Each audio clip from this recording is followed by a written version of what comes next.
So today we're going to make a panna cotta with rose water. I've never made a panna cotta before, so it could be an epic fail. And what are the ingredients? So it's pretty simple. I think it's kind of like a milk jello or something like that. So we have our gelatin, we have sugar to make it sweet, and we have heavy whipping cream with milk. Whole milk. Whole milk.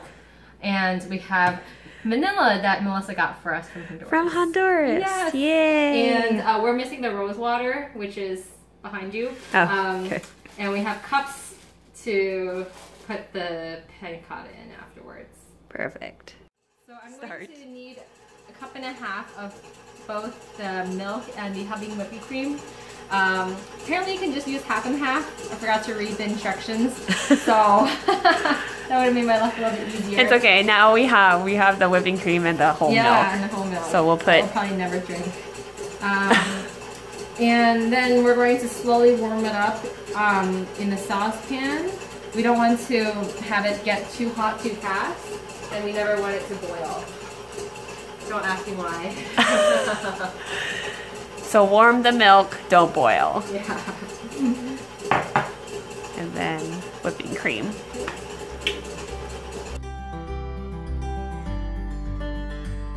Do a cup and a half of heavy cream. That one. 1 teaspoon of vanilla. And 1/4 of a teaspoon of rose water because I don't want it to be too strong, since most people don't like strong floral taste. They think it tastes like soap. Yeah, that's true.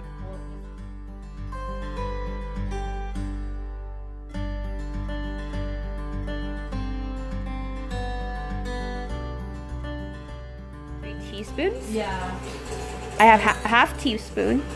You want half teaspoon? Okay, so 6 of a half teaspoon. So 6 half teaspoons or 3 teaspoons of gelatin. I'm just gonna sprinkle.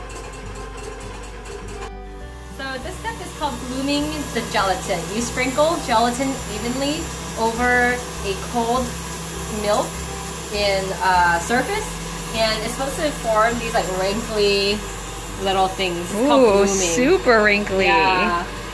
Wow. You let it kind of soften for like 5 minutes before you mix it over. Interesting. Okay.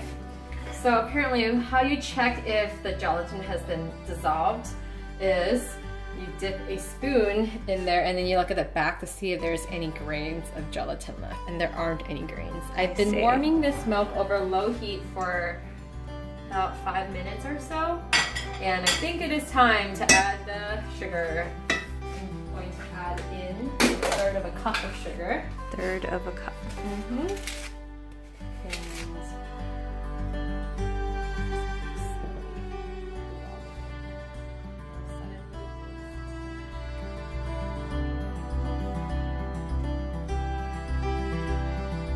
So now we're going to put this in the refrigerator. For how long? For as long as it needs. I'm thinking 2 hours.